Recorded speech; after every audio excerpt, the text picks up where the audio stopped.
What has been the big news story it's the issue of these sanctuary cities. It's the issue of illegal entry into the United States. And there's one candidate in particular who has made really some resonant remarks. I've been hearing from a lot of listeners out there who are a little bit disgruntled that this is the only individual in the Republican lineup that has been saying anything to this effect. Donald Trump, who really needs no introduction, and of course you know he is a contender for the White House in 2016. He joins me right now. Mr. Trump, good afternoon to you. It's good to have you. Hi, Dana, and you are right about that. People don't talk about illegal immigration, and if they did, you wouldn't have had the killing of that incredible young woman in San Francisco, which was so sad to see in her father's arms, shot in the back. And, if this was illegal immigration, you have it all over the place. It's far worse than people think. It's interesting. I was talking to you, and I have been hearing the 11 million people number for a long time. And then yesterday, for the first time, I heard it may be 11, but it may be up to 34 million. A slight difference. Right. So the country doesn't even know how many people are here. It's very sad to see it. Absolutely. And the people paying the price, of course, are innocent American citizens. I wanted to play a quick cut for you. Earlier this morning, I spoke with Jamil Shaw Jr., who spoke yesterday to the Daily Mail and was saying just a little bit of what I had said. He was specifically talking about you and saying that you were not just resonating with voters, but that your remarks, from where he's concerned, were resonating with the black community. I wanted to get your reaction to his words here. Take a listen. The only thing we can do is protect us. That's why Donald Trump is resonating, especially in the black community, because we see all the carnage that's happening, all the memorials. We see it firsthand. We see all the jobs that are gone. We see the whole community changing. We see black politicians not doing nothing. It's like, wait a minute, when are we going to be heard? And now it seems like this is the time, Donald Trump brought it out, and now they all have to talk about it. They don't want to. Even Republicans, they were gonna stab us in the back, make us think they were gonna do something, and now they're all going against Donald Trump because he's trying to do something. So it's like, what was you gonna do then? You were gonna trick us, make us think you're gonna have our back, get elected or something, and then do the same thing you've been doing, stab us in the back when we're dependent on you. That's all we have is these guys in Washington. If they won't help us, what do? Vigilante justice? Then we got to go to jail for that. So we have nothing.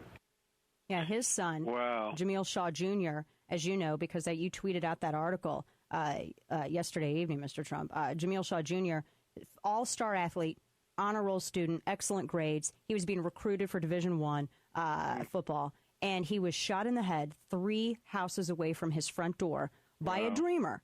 Someone here illegally who had a long juvenile record, already had an adult felony to his record as well, was illegally in possession of a handgun. And there are so many cases of this. What's your reaction to that when you hear?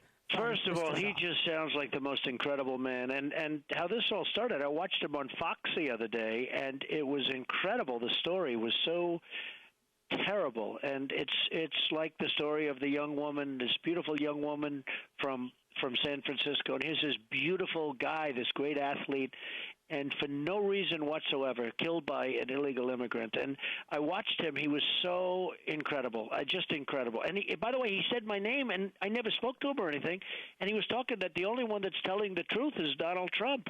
And I was just taken by it because, it's a little different. You see somebody that he's raised a son. He probably had hopes of being a college player, being an NFL player, and, seeing all the great – because I heard the son was a great football player, potentially a great football player, and then the life is just taken away so quickly and instantly. I don't even know how a father would get through that. I just think it's just a very tough situation. So I watched him the other day, Dana, and I'm actually going to go to California. I'm speaking for Clint Eastwood. Clint Eastwood asked me to make a speech. I have a lot of people showing up.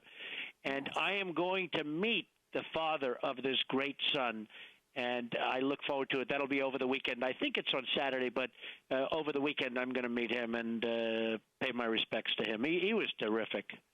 Why do you think there was such a pushback from certain factions on the right and left when you were discussing now, you weren't just discussing immigration, because there was the conflation of immigration, legal immigration, and illegal entry, which are two different things, and you know that. Right. And in the context of illegal entry, there were a lot of people who were insisting that you were just making a slur on all Mexican nationals, which, from when I heard your comments, your original comments and your comments thereafter, I assumed we were talking about illegal immigration. Right. Apparently they didn't.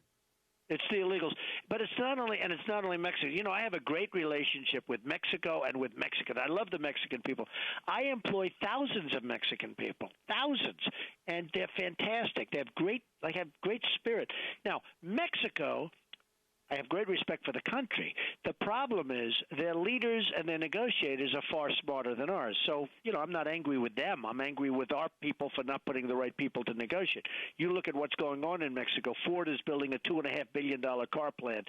Other people, they just took another car plant. The big company was going to build it in Tennessee. They're now building it in Mexico. They then sell the cars and the parts and the trucks to the United States. They come through the border like everybody else comes through the border. Why not them? No tax, no nothing. They sell the cars here. How does that help us other than it's a plant that we don't ever get to build in this country? I mean, explain. I mean, it's just common sense. I wrote The Art of the Deal. Believe me, we get zero benefit. We get negative benefit out of it. And so I'm angry with our politicians for not appointing. I know negotiators that are so good that Mexico wouldn't have a chance. But we don't use those people. We use political contributors. We use special interest people. They're the ones that control the process. And, it's really resonating with people. And that's why you see the polls. And this isn't something I was longing to do. I will tell you, I love running my company. I love what I'm doing, meaning in business. I built a great company. But I want to make America great again. And you can't because China's eating our lunch and Mexico is just absolutely killing us in trade, not only at the border, but in trade. When I made my speech, I was given rave reviews by so many people. And then a week later, Dana, this didn't happen until a week later. And it's sort of interesting. It happened when I went up to number 1 and number 2 in the polls. But what I said is when Mexico sends its people, I'm talking about the Mexican government. That's what I was saying. I said they're not sending their best. They're not, and I repeated it. And then as I remember it so well. And I said they're bringing lots of problems. They're bringing drugs. They're bringing crime. They're bringing lots of other things. And this is what I talked about. The Mexican government is sending over their people that are problems for them, and everybody acknowledges it, or most, any intelligent person does, and they say, why should we have to take care of criminals when the United States will do it for us? And one of the people that we're talking about is this horrible animal that shot the young woman in San Francisco. Mm-hmm. You mentioned China, which I'm going to ask you about here in a minute, considering everything that happened with their market yesterday. But former Texas Governor Rick Perry, because you've had some primary skirmishes with Jeb Bush. There's not a lot of grassroots conservatives that favor Jeb Bush. They should. And you and Rick Dana, Perry they certainly been going should. back and forth. He's weak as hell on immigration. And on Common Core, he wants your children to be educated from Washington, D.C. by some bureaucrat. And it's ridiculous. Yeah. I don't know how he has any popularity within the Republican Party. When Rick Perry had released a YouTube video specifically to you where he was saying, well, nobody knows the border better than me, and he was kind of challenging you on immigration. Did you see it, and what response do you have to Perry? Well, I didn't see it. I don't think he has a chance of winning. I think, a number of these guys have attacked me because I'm doing well in the polls and I have a big surge and, a lot of people, because people, believe in what I'm saying. Dana, I went to the best school. I got wonderful marks. I went out. I made a fortune. I wrote The Art of the Deal, which is the #1 selling business book of all time. I did a show called The Apprentice. It was supposed to last for one night. It's been on for 12 years, 14 seasons, 12 years, 14 seasons. And by the way, one of the reasons NBC's angry at me because they didn't want me to run. They want me to do The Apprentice again. After all these years, it's still one of the higher-rated programs. And it was a phenomenal success. And then I have a guy like Perry telling me about things. Look, he was the governor of the border. He should have been able to take that from Texas. He should have been able to control that border. Now, should the federal government do it? Absolutely. But Texas could have done something. He could have done something. He did nothing. The border's never been worse, and he was the governor of Texas. So he called me out, and he made a mistake because once he calls me out, then I go after him. And look, he did a terrible job on the border. I don't think he knows what he's talking about. And I think, I said jokingly, but, maybe not so. I think he needs a very much stronger pair of glasses. The border is a disaster, and he was the governor of Texas. He could have done a much better job. Now, with that being said, it should be federal government that does. I said I'd build a wall. Nobody can build a wall like Trump, and that's true. But I would build a wall, and I'd have Mexico pay for it because they are making so much money against the United States that it's. And you know what? I laugh when I hear these pundits that have nothing going for them, and they sit there solemn, and Trump can't make them pay. Well, I can. That's what I do. It's called the art of the deal. They will build a wall, and they'll be happy about it. They're making a fortune off the United States. The wall is peanuts compared to the kind of money they're making. They will build a wall if I'm president, and they'll be happy about it. And by the way, they'll like the United States more than they like it now. And right now it's a one-way street. Everything going into Mexico's pocket, nothing coming to us. Remember Sergeant Tamburisi? We couldn't even get him out of prison. That's the kind of power we have over Mexico. We couldn't even get him out of prison. Yeah. He sat there for a tremendous period of time. And I gave him $25,000 when he got out to start his life. And you want to know the truth? It's like, I love that. I don't know. I hope he used the money well. But we couldn't even get him out of prison. And that's the kind of power we have with Mexico. And yet, Dana, they take our money. They manufacture for us. It's horrible what's going on with Mexico. I have great respect for Mexico, but they're outsmarting us at every corner. Two last quick questions for you. The first, of course, everything that happened with China. You've been talking about China for quite a long time. Warning about the dangers of their economy. The meltdown yesterday. What is your reaction to that? What would you advise people on right now who are watching them face a 1929-style disaster? Well, the last time I spoke to you, and it's been too long, but and your show is great, by the way, and so are you. But the last time I spoke to you, I talked about the bubble going on in China. Mm-hmm. It's a bubble. But I also talked about the devaluation, which also creates bubbles. But they would devaluate the hell out of their currency, makes it impossible for American companies to compete. Virtually impossible. And it's a terrible thing. It's coming home to roost. But what that's going to do is now they're going to do other things that will make it even more difficult. So you have to do something about China. They're taking our jobs. They're taking our money. And then what they're doing, Dana, they're loaning the money back. You know that we owe to China right now $1.4 trillion. Can you believe it? And by the way, we owe to Japan $1.3 trillion.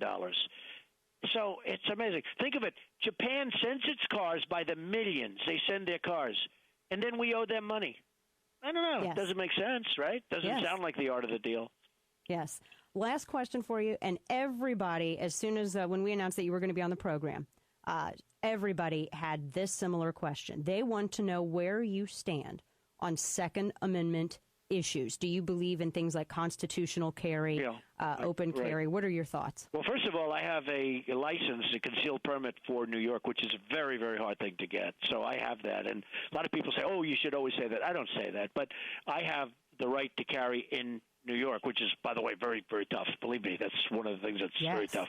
I am very strong on the Second Amendment, as you know, but I'm very, very strong on the Second Amendment. I'm a big believer. And, you know, if you think about it, it's only common sense. They want to take the guns away. They want to take the bullets away. They want to have magazines where a magazine only holds 7 bullets and 4 bullets and 1 bullet.